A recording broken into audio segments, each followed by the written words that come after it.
Un mortal accidente de avión en Brasil deja todo un barrio ardiendo. Parecía que había explotado una bomba. Los datos de las cajas negras son desconcertantes. El empuje del motor 2 sube y baja. Me sorprendió porque se suponía que no tenía que ser así. Para resolver el accidente del vuelo 402 de TAM, intentarán algo diferente. A ver, Algo que nunca se ha hecho antes. resultó ser muy revelador. No puede ser.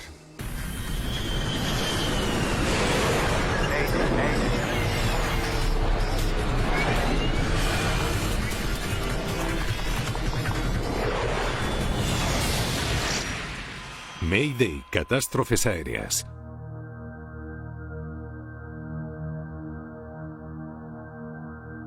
Carnicería en Sao Paulo. Sao Paulo en Brasil, la ciudad más grande de Sudamérica. Con sus 16 millones de habitantes, las horas punta son siempre un caos. El tráfico aéreo también es muy intenso.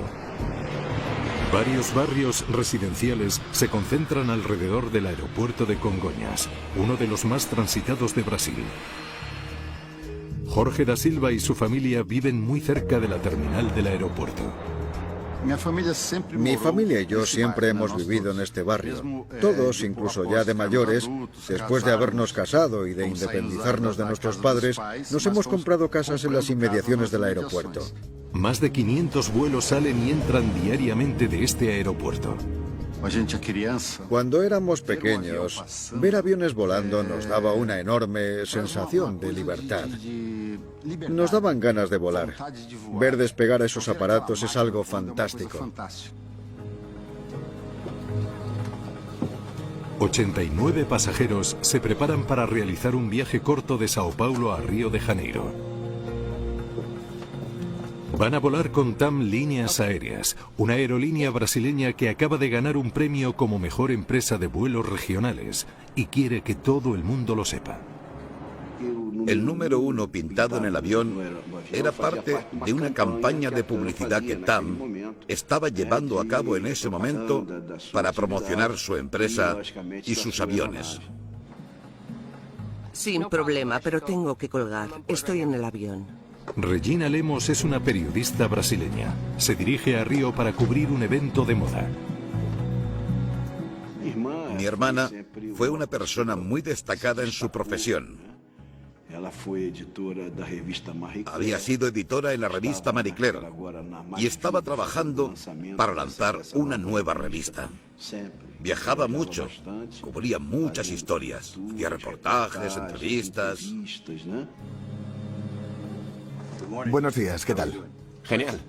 José Antonio Moreno, uno de los pilotos con más experiencia de TAM y con casi 6.500 horas de vuelo a sus espaldas, será el comandante. ¿Lista de comprobación prevuelo? Sí, ya está comprobada. Contacta con control para que podamos encender motores. Vale. El copiloto Ricardo Luis Gómez, de 27 años, tiene menos experiencia. Solo le han autorizado para pilotar un Fokker 100 durante una semana. Sao Paulo, aquí TAM 402. Estamos listos. Solicitamos poder encender motores. TAM 402, permiso concedido. Enciéndelos. Encendiendo número 1.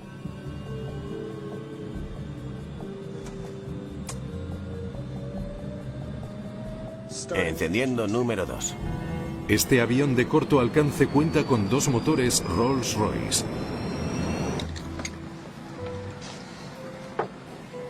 Sí, ya la subo. Ronaldo Jenkins no solo es el hermano de Regina, también es un experto en aviación. El vuelo de Sao Paulo a Río es un viaje corto que suele durar unos 35 minutos y se hace unas 5 veces cada hora. Es una ruta muy solicitada.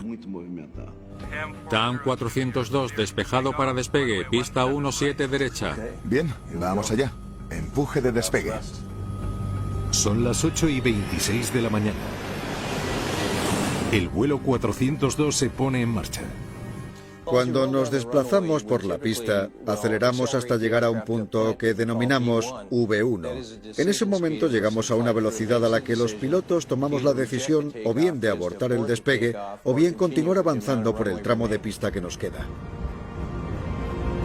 Mientras se desplazan por la pista, les salta un aviso. ¿Qué es eso? Se ha apagado. ¿Lo ves? El empuje automático se ha apagado. Una simple alarma no tiene consecuencia alguna en el desarrollo del despegue. En ese momento no era motivo suficiente como para abortar el despegue. Dos alarmas más les alertan de que el problema afecta a ambos motores. El empuje automático se ha apagado. Empuje manual. Sí. Deben ajustar la potencia del motor manualmente. Podían seguir con el despegue en modo manual, no era nada preocupante.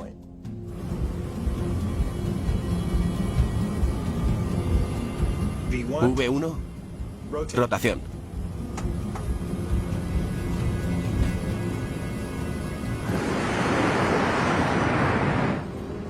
Parece un despegue rutinario. En ese momento, el avión estaba elevándose. La altitud del morro del avión estaba aumentando, el aparato estaba acelerando y la altitud incrementándose. Todos eran parámetros positivos.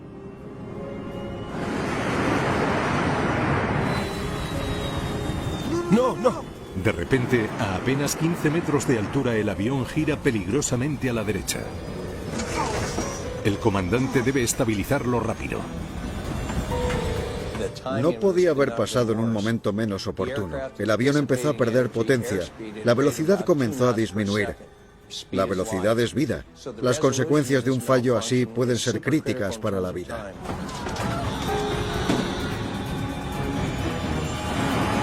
Los esfuerzos del comandante empiezan a surtir efecto. El ala vuelve a ponerse a la altura adecuada. ¿Qué ha sido eso? Es un breve respiro. La velocidad es cada vez más baja, peligrosamente baja. Y lo que es peor, el comandante no puede controlar la estabilidad del avión. Tierra, elévense. Tuvo que ser un momento horrible para los pilotos.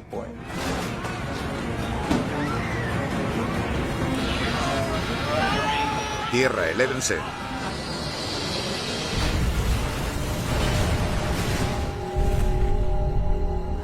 Tan solo 25 segundos después del despegue, el vuelo 402 se estrella contra el suelo. Inmediatamente el barrio de Yabacara se convierte en un mar de ruinas. Un avión de pasajeros se ha desplomado. Las casas están destrozadas. Las calles están ardiendo. Los equipos de emergencia responden con rapidez, pero hay pocas esperanzas de que alguna de las 95 personas que iban a bordo haya sobrevivido. También se espera que haya muchos fallecidos en tierra. La noticia del horrible accidente se propaga rápidamente. Me llamó mi hermano y me dijo: "Se ha caído un avión en tu casa, ven corriendo". Jorge da Silva corre hacia su casa sin saber qué va a encontrarse allí. Mi hermano es muy bromista. Al principio no le creí, pero noté miedo en su voz. Los padres de Jorge están atrapados en medio del desastre. La pareja de ancianos tiene la salida bloqueada. Están rodeados de fuego. Mi padre se dio la vuelta y vio cómo se derrumbaba toda la habitación. Así que corrió escaleras abajo, pero las llamas les impedían el paso. Si no salen de ahí inmediatamente, podría ser demasiado tarde.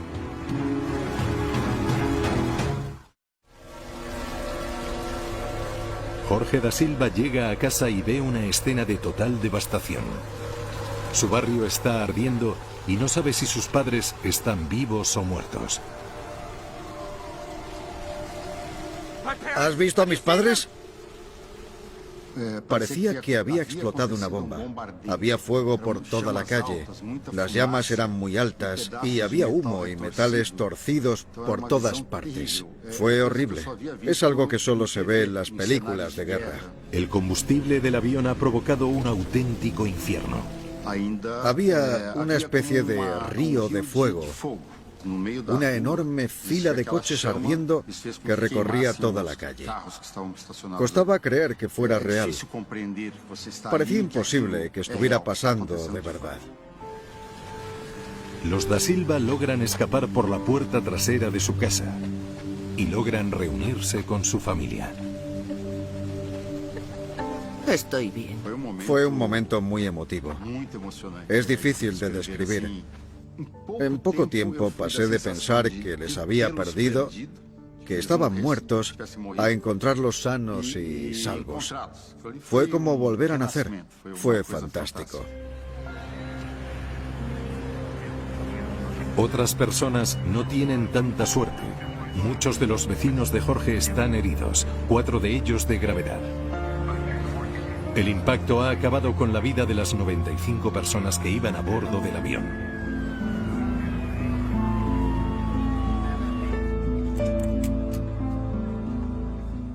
Me llamó mi hijo y me dijo que había visto en la televisión que Regina, mi hermana, iba a bordo del avión.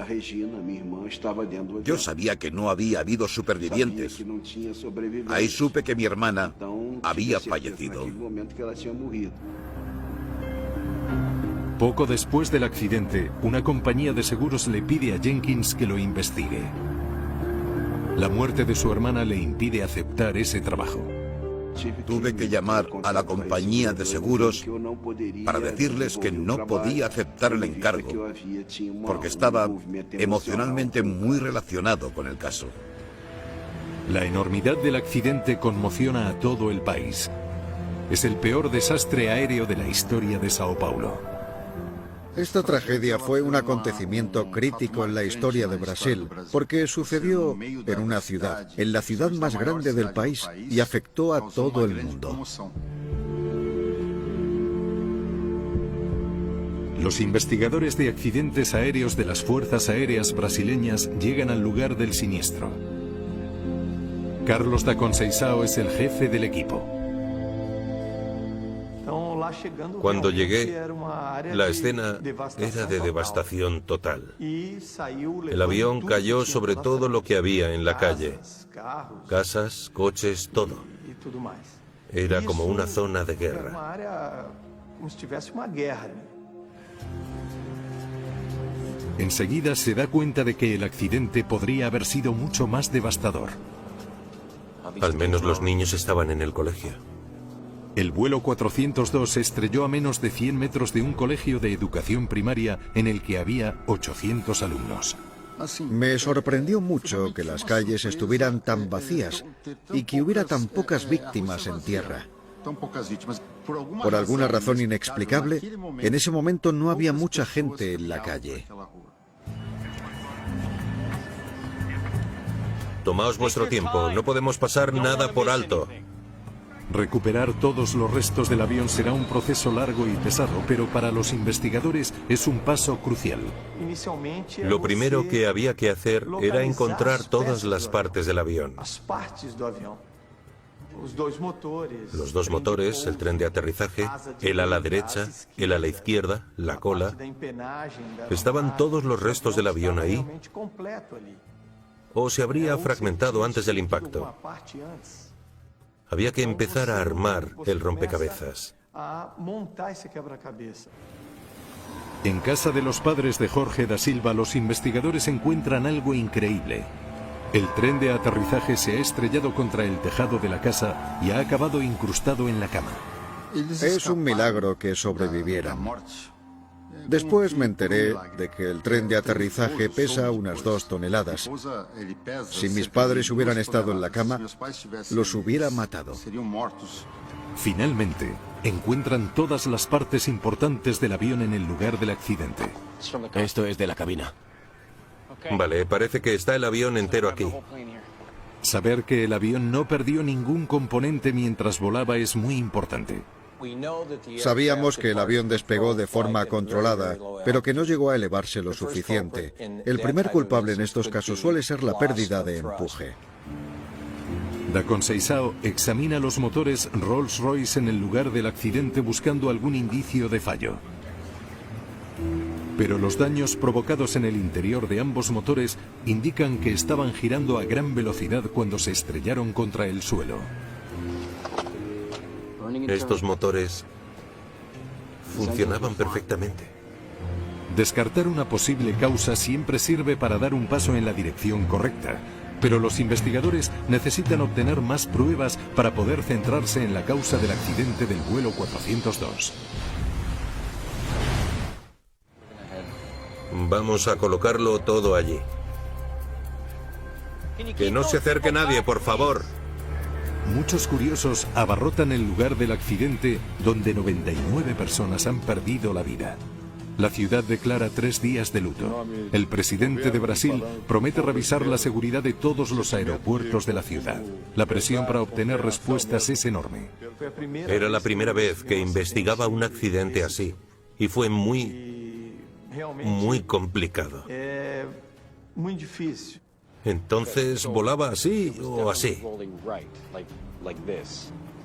Los testigos cuentan que el avión estaba bastante ladeado hacia la derecha justo antes del impacto. Siempre que hay testigos que pueden describir el movimiento lateral o hacia adelante o atrás de un avión, eso despierta el interés de cualquier investigador. Los destrozados restos en Yavacara confirman las afirmaciones de los testigos. Encontramos el ala derecha incrustada en un edificio. El avión se chocó contra él así, con este ángulo, como si fuera un cuchillo. Un movimiento demasiado pronunciado hacia la derecha podría haber provocado que las alas perdieran altura y el avión se desplomara. Elévense. ¿Pero por qué se inclinó tanto hacia un lado?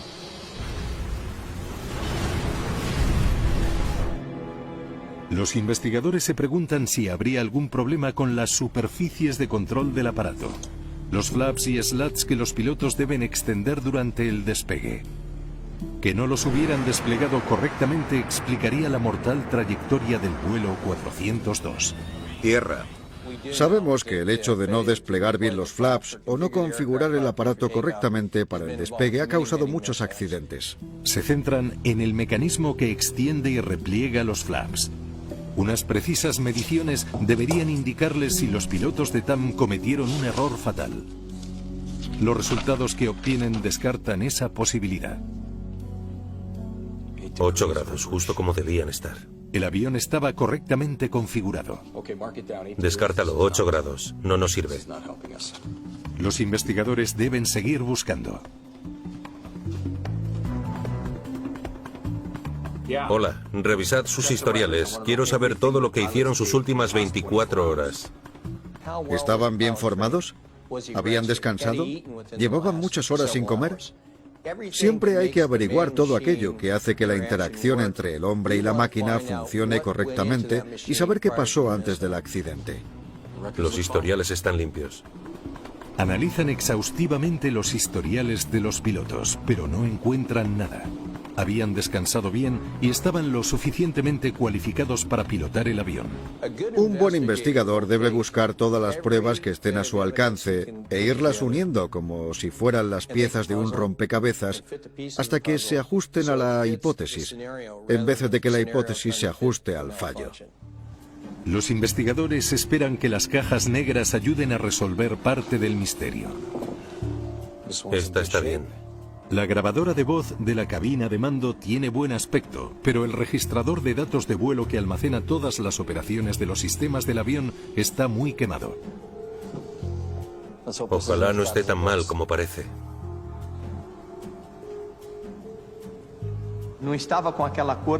Ya no era naranja, que es el color característico de las cajas negras. Estaba completamente gris por culpa de los daños que había sufrido en el incendio.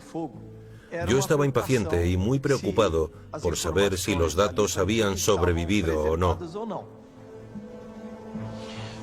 Hay que enviarlo a Estados Unidos. Brasil no tiene un laboratorio equipado para analizar un registrador tan dañado, por lo que tienen que enviarlo a un país que sí lo tenga. El fabricante del registrador era estadounidense, por lo que lo más obvio era enviarlo a Estados Unidos para que lo analizaran aquí. Denis Grossi se une rápidamente al equipo. Es un investigador de la Junta Nacional de Seguridad del Transporte estadounidense. Gracias por tu ayuda. No hay de qué. Encantado de ayudar. También es uno de los mayores expertos del mundo en cajas negras. Veamos si funciona como debería hacerlo. Pero con este registrador se enfrenta a un nuevo reto. Es un dispositivo digital y en 1996 la tecnología digital no era muy habitual. Teníamos mucha experiencia en registradores de cinta, pero no teníamos experiencia alguna en registradores digitales. Estaba bastante dañado, por lo que pensamos que lo más prudente era llevárselo al fabricante para que fueran ellos quienes lo abrieran y accedieran a su memoria.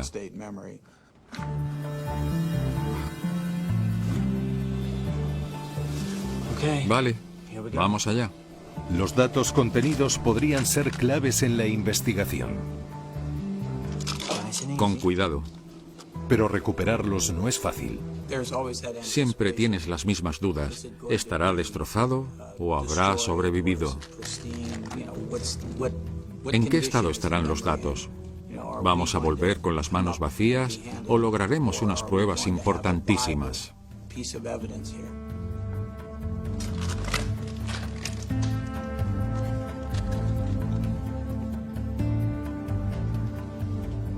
Pinta bien. Crucemos los dedos. Nuestra mayor preocupación era que se rompiera el chip. Si lo rompes o se sale de la tarjeta, estás perdido, porque entonces tendrías que intentar recuperar el chip y eso es muy complicado. Insertan la tarjeta en un ordenador e intentan descargar los datos.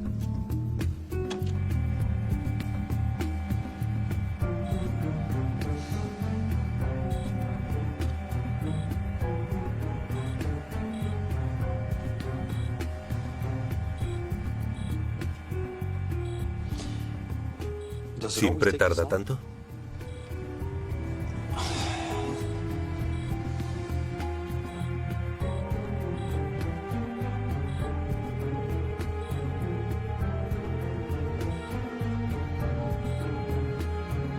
Los datos han sobrevivido.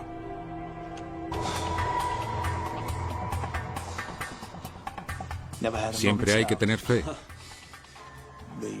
La protección contra incendios e impactos funcionó. Estábamos muy contentos. Brasil quiere saber por qué se estrelló el vuelo 402. Quizá los datos descargados ayuden a los investigadores a responder esa pregunta. Han pasado 3 días del accidente del vuelo 402. Ahora, gracias a los datos de las cajas negras, puede que los investigadores descubran pronto por qué pasó.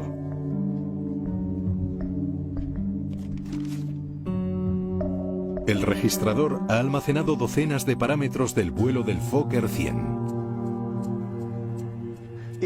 Ese registrador, en concreto, tenía 106 parámetros, 106 sensores que nos aportaban información del avión. Fue muy importante para nuestro trabajo contar con esta información inicial. ¡No! ¿Sería suficiente para saber por qué los pilotos perdieron de repente el control del aparato? Al analizar los datos, los investigadores pronto se dan cuenta de algo inusual.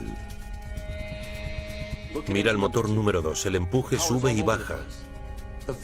El hecho de que el empuje aumentara, disminuyera, aumentara, disminuyera y finalmente aumentara al máximo era muy desconcertante. ¿Por qué pasaría eso?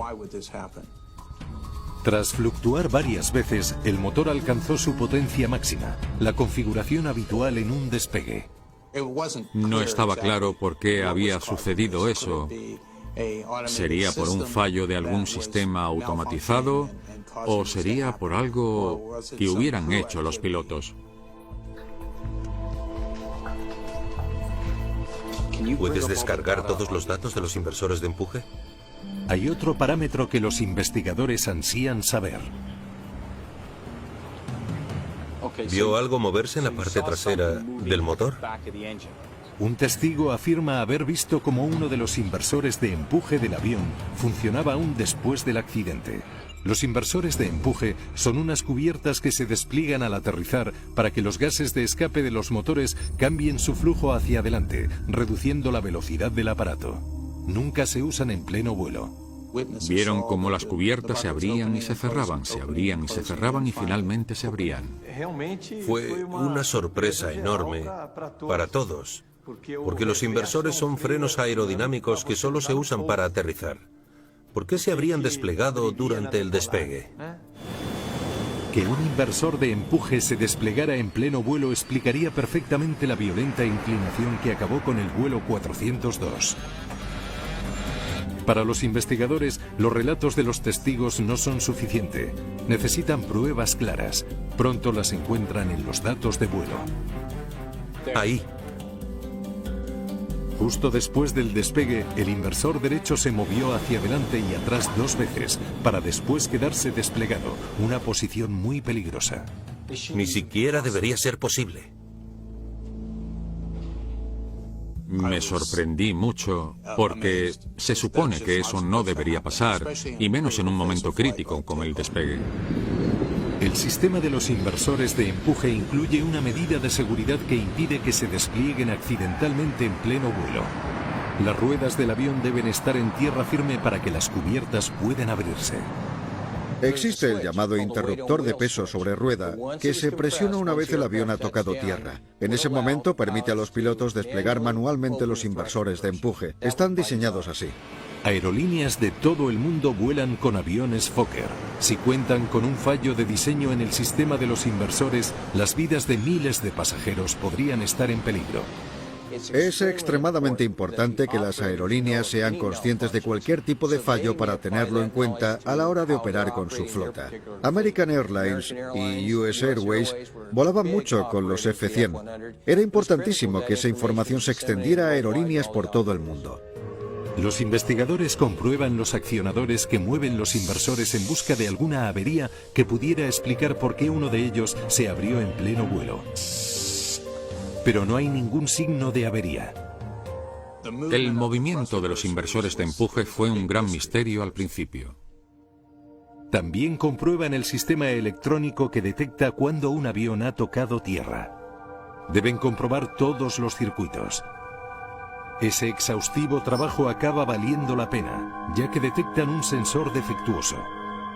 Falla de forma intermitente, indicando al inversor que se abra y se cierre.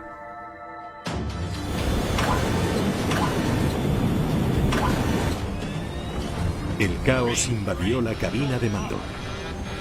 El fallo del sensor era intermitente, por lo que las cubiertas se abrieron y se cerraron y se volvieron a abrir.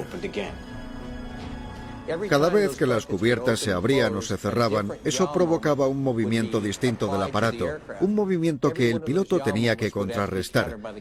Era una situación muy complicada, a una altitud muy baja y con una velocidad muy reducida. Pero el hallazgo de los investigadores se topa con un gran obstáculo. El Fokker 100 cuenta con un mecanismo de seguridad adicional que debería haber mantenido a salvo el aparato aunque el sensor hubiera fallado. Si un inversor de empuje defectuoso se abre al despegar, se supone que la potencia del motor debe reducirse al máximo automáticamente para evitar que el inversor actúe de freno. No suena ninguna alarma en la cabina de mando, pero el sistema de seguridad se acciona inmediatamente. Los pilotos no tienen que hacer nada. Si un inversor de empuje se desplegara accidentalmente, el sistema debería reducir automáticamente al mínimo el empuje de ese motor sin que los pilotos tuvieran que intervenir. El Fokker 100 tiene la suficiente potencia para elevarse con un solo motor. ¿Por qué el vuelo 402 no logró despegar con seguridad?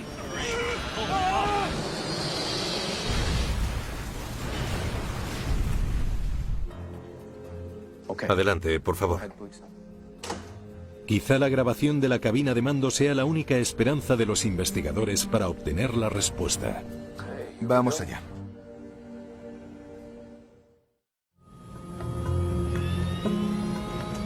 Empuje de despegue. Listo para el despegue. Los investigadores escuchan atentamente los sonidos grabados en la cabina de mando del vuelo 402. Cuando empezamos a escuchar la cinta, todo parecía aparentemente normal durante el inicio del despegue. La configuración, los pilotos, todo estaba dentro de la normalidad. ¿Qué es eso? 4 segundos más tarde, se enciende una alarma. ¿Lo ves? El empuje automático se ha apagado. Es un problema menor, no debería importar. El comandante hablaba al copiloto muy calmado. Sabía que para él ese avión era nuevo. Le indica tranquilamente que el empuje automático no funciona y sigue adelante con el despegue. ¿Por qué estaba tan tranquilo y no hizo nada? Porque la desconexión del empuje automático no impide despegar con seguridad. Mientras el avión acelera por la pista, los pilotos parecen controlarlo perfectamente. Rotación. Pero poco después de lograr elevarse, la situación en la cabina cambia drásticamente. ¡No, no! Parece que está forcejeando con algo. Está bloqueado. ¿El qué? Apágalo. Empuje automático. Tira de ahí. Está apagado. Creían que el problema era el empuje automático. Los pilotos no mencionan el inversor de empuje en ningún momento. Están centrados en el empuje automático y parece que están forcejeando con los controles de la cabina de mando. Apágalo ahí. Ahí también. Está apagado. Tierra, Ninguna alarma les indica que un inversor se ha desplegado. tierra, tierra. ¡Adiós! ¡Adiós!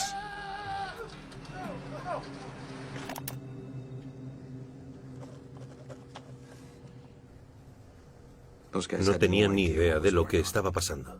Los investigadores tienen claro que los pilotos estaban muy confundidos, pero siguen sin saber qué estaban haciendo en esos cruciales últimos segundos.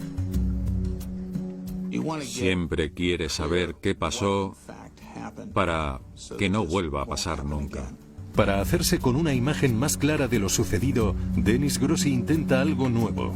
Combina los datos de vuelo con la grabación de voz de la cabina de mando para recrear una animación del vuelo en tiempo real. La velocidad de despegue era de 235 kilómetros por hora. Era algo que la Junta Nacional de Seguridad del Transporte nunca había hecho hasta entonces, pero resultó ser algo muy revelador. A ver qué tenemos aquí.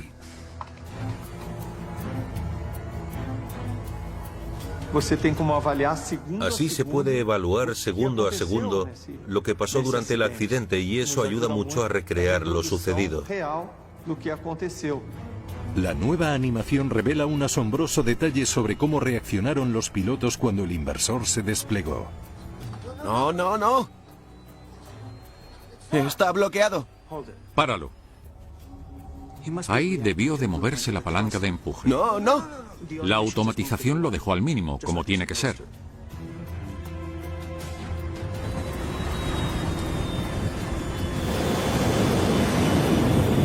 Apágalo ahí. Empuje automático. Tira de ahí. Está apagado. Pero los pilotos malinterpretan el movimiento de la palanca. No. No puede ser. Creen que es un fallo, que el averiado empuje automático está reduciendo la potencia del motor. Trágicamente intentan anular el sistema. Creo que el copiloto volvió a poner el motor a máxima potencia deliberadamente. Acabaron teniendo el inversor de empuje totalmente abierto y el motor en el que estaba ese inversor a máxima potencia.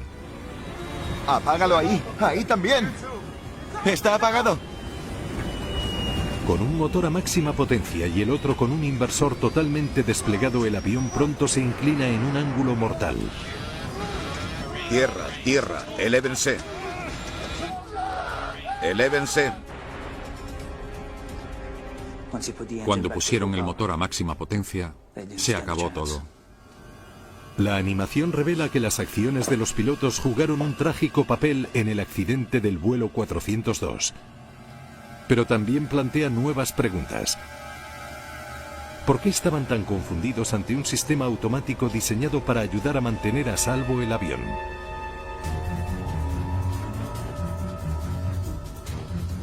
Falta una pieza del rompecabezas. Pensamos, ¿por qué? ¿Cómo pudo pasar? ¿Cómo no pudieron comprender lo que estaba pasando?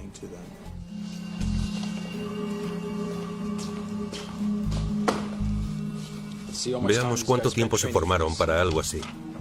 Da Conceição quiere saber cómo forma la aerolínea a los pilotos para enfrentarse a despliegues accidentales de los inversores. Descubrimos que Tam consultó con Fokker si creían que era necesario formar a los pilotos sobre posibles despliegues accidentales de los inversores durante el despegue.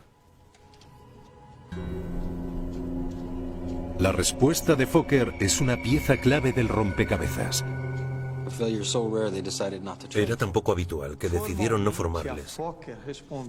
Fokker respondió oficialmente afirmando que no era necesario, que la posibilidad de que el inversor se abriera durante el despegue era tan escasa que no hacía falta formarles ante eso. Fokker calculó que la probabilidad de que se diera era de menos de 1 de cada 1000 millones de horas de vuelo. ¡Apágalo! ¡Empuje automático! ¡Tira de ahí! ¡Está apagado! La confusión de los pilotos comienza a tener sentido. En este caso, que los pilotos no supieran que un despliegue accidental de un inversor reduciría el empuje al mínimo, se debía a la falta de formación y eso les dejó en una situación pésima. ¡Apágalo ahí! ¡Ahí también! ¡Está apagado! Confundido y sin formación, el copiloto aumenta al máximo la potencia pensando que la necesitan para el despegue. Desgraciadamente no tuvieron la información necesaria para tomar decisiones correctas en el momento correcto. Deben resolver otro inquietante misterio. ¿Qué le pasó al sistema de seguridad? El sistema de seguridad debería ser infalible. El copiloto no debería haber podido cancelar la automatización y levantar al máximo la palanca de empuje. Sin embargo, eso fue lo que hizo. La pregunta es, ¿cómo? ¿Este es el sistema? Los investigadores rastrean los componentes del sistema de seguridad, incluyendo el cable que baja la palanca de empuje durante el despliegue accidental del inversor y que va desde la palanca de empuje hasta el inversor. Era muy importante examinar el cable y saber en qué estado estaba y por qué la palanca actuó así y por qué el sistema de seguridad actuó así. ¿Esto va conectado al inversor defectuoso? El cable está en buen estado salvo por un problema. Se ha soltado en un punto de conexión. Es un hallazgo desconcertante. El cable está diseñado para soportar hasta 280 kilos de fuerza. No creo que un piloto pueda ejercer tanta fuerza.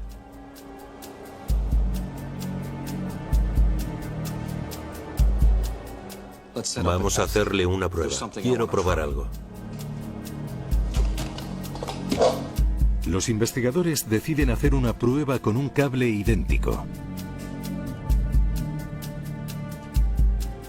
Tirarán del cable por ambos lados, no solo por donde se conecta a la palanca de empuje, sino también por el extremo opuesto, por donde se une al inversor. Pronto descubrirán si el cable es tan resistente como se supone que debe ser.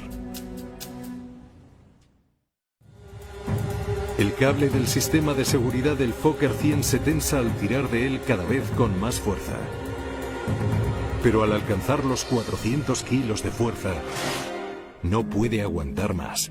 El cable acabó desconectándose en un punto diseñado para facilitar el mantenimiento del mismo, para que se pudiera conectar y desconectar muy rápidamente. Y ese terminó siendo el punto débil del sistema.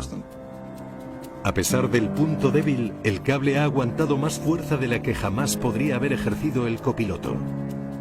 Las primeras preguntas que yo me hubiera hecho serían, ¿cómo pudieron sobrepasar esa fuerza? ¿Por qué falló exactamente ese componente? Los investigadores proponen una asombrosa nueva hipótesis para explicar lo sucedido.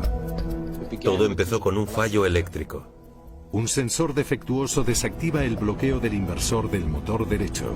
El empuje automático se desconecta, por lo que el sistema de seguridad asume el control de los motores. Tras el despegue, el inversor se abre. No, no, no. El sistema de seguridad reduce al mínimo la potencia del motor, pero los pilotos no saben qué está pasando. No se enciende ninguna alarma. Apágalo ahí, ahí también. Está apagado.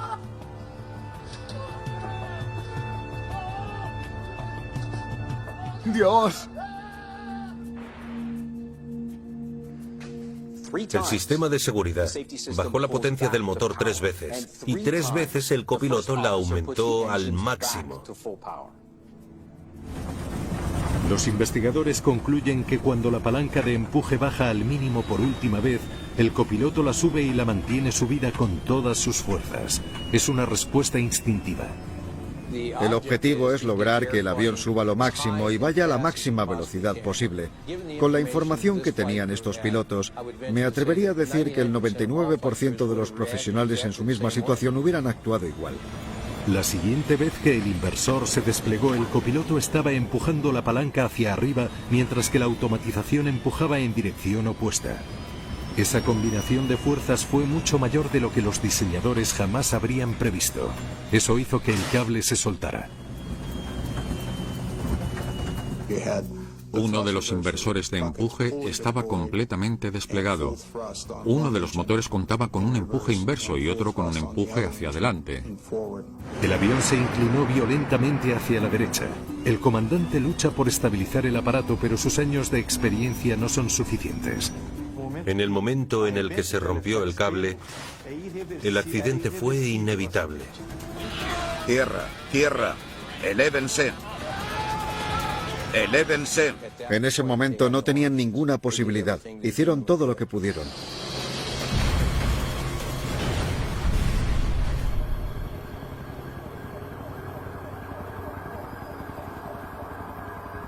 Los investigadores concluyen que el accidente se produjo por una extraña combinación de fallos. Todos contribuyeron a un accidente que no debería haber sido posible.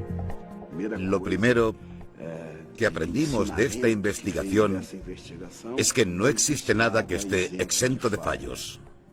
Necesitamos tener siempre directrices, información y, sobre todo, una buena formación para ayudar a los pilotos a responder ante una situación de emergencia, independientemente de lo improbable que pueda parecer.